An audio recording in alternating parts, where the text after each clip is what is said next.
Teďka jsem na Čerňáku, už je to Wellsfield Černý most, jsem na znovu otevření Černého mostu a dneska vám ukážu nějaké záběry, jak to centrum vypadá, jak to vlastně zrekonstruovali a jaký jsou tady nový obchody, jídlo, vypadá to teda líp jak na Chodově a uvidíme.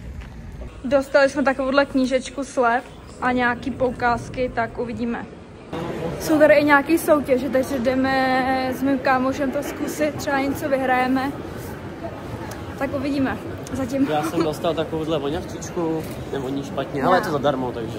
Já mám 2 teda, ale jsem je neskusila, ale uvidíme, no. Já teda moc na ty vzorečky nejsem. A hezky voní.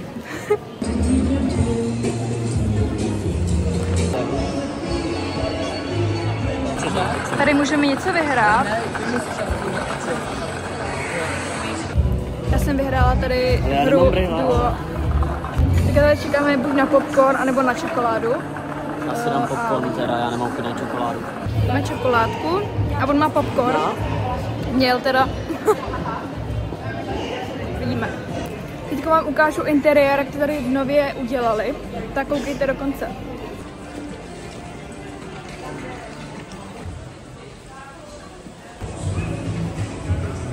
A kde? Je za rohem.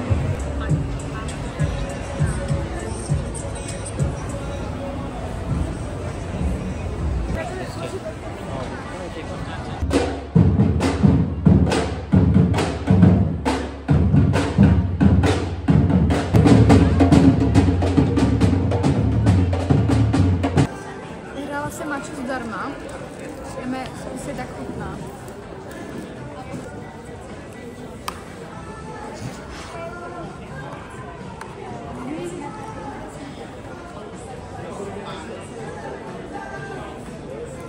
Na borkový koláč. To musíš promíchat, no? Co v tom je dole? Borůvka. To je nejlepší mača, co jsem kdy měla.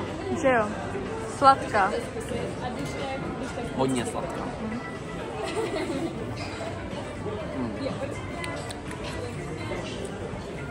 Nemá to takovou tu hnusnou chuť té ryby.